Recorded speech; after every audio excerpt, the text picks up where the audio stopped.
যদি স্বাদ না দেয় তাহলে কোনো কিছুই কিন্তু ভালো লাগে না।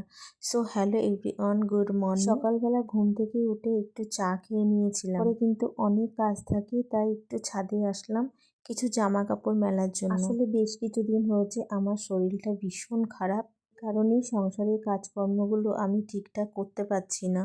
চারিদিকে কিন্তু সব নোংরা হয়ে আছে, জানি না কবে শরীরটা ঠিক হবে, তারপরে সব কিছু গুছিয়ে করতে পারবো। তো রাতের বেলার দিকে ওয়াশিং মেশিনে চাদরগুলো দিয়েছিলাম কাচার জন্য, তাই সকালবেলা চলে আসলাম ছাদে মেলতে।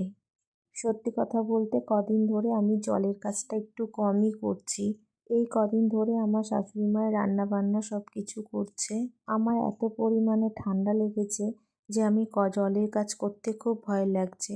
নিশে এসে কিসকে ডাকলাম কিন্তু উঠছেই না ঘুম থেকে। উঠে চা খেয়ে আবারও শুয়ে পড়েছে, বলছে আমার ঠান্ডা লেগেছে। আমি ভাবলাম ঠিক আছে কিস শুয়ে থাকুক। তো কিস বাজার থেকে কিছু মাছ নিয়ে এসেছিল, সেই মাছগুলো আমি ধুয়ে পরিষ্কার করে রেখেছি। আমার শাশুড়ি মা কিন্তু সকালবেলা বাসি কাজটা সেরে নিয়েছিল, কারণ আমার ঘুম থেকে উঠতে অনেক লেট হয়েছে। ওই যে বললাম এত পরিমাণে ঠান্ডা লেগেছে যার জন্য আমি কোনো কাজ করতে পারছি না, আর প্রচণ্ড মাথা ভার আর মাথার যন্ত্রণা। তো ঘুম থেকে উঠেই দেখি মা ঘরদোর মুছে সব কিছু পরিষ্কার করে রেখেছে। সে বাজার থেকে মাছ নিয়ে এসেছিল, সেই মাছটা আমি ধুয়ে দিলাম। কিস আর মা দুজনে মিলে রান্না করছে, তারপরে আমি স্নানটা করে নিলাম। করে নিয়ে এখন আমি ঘরে পুজোটা দেব। দেখতেই পাচ্ছ এখনো ঘরের বিছানাটা তুলতে পারিনি। তো আমি ফ্রেশ হয়ে তারপরে ঠাকুরের পুজো দিয়ে তারপরে কিন্তু আমি ঘরের বিছানাটা তুলব। তো আমার ভিডিও যদি তোমাদের ভালো লাগে অবশ্যই কিন্তু তোমরা কমেন্ট করে জানিও। তোমরা একটা কমেন্ট করলে আমার ভিডিও বানানোর অনেক উৎসাহ বাড়বে।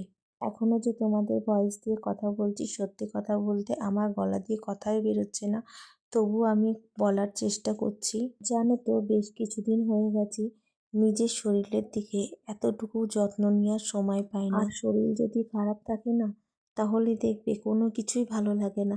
না সাজতে ভালো লাগে, না খেতে ভালো লাগে, না ঘুমাতে ভালো লাগে। আসলে 3-4 দিন ধরে আমার একদম রাতে ঘুম হয়নি, তাই আমার চোখ মুখটা খুব অবস্থা খারাপ হয়ে গেছে। চোখের নিচে অনেক কালি পড়ে গেছে। কতগুলো রাত হয়ে গেল ঠিকঠাক ঘুমই আসে না। যখনই ঘুমানোর চেষ্টা করি তখনই ঘুমটা ভেঙে যায়। তখন এত পরিমাণে কাশি শুরু হয় যে আমি আর ঘুমাতেও পারি না। এর জন্য আমার ঘুম থেকে উঠতে অনেক বেলা হয়ে যায়। যাই হোক, এখন রেডি হয়ে ঠাকুরের পুজোটা দিয়ে নিচ্ছি। তো আজকের ব্লগটা এখানেই শেষ করলাম। যদি তোমাদের ভালো লাগে অবশ্যই একটা লাইক কমেন্ট করে শেয়ার করে পাশে থেকো।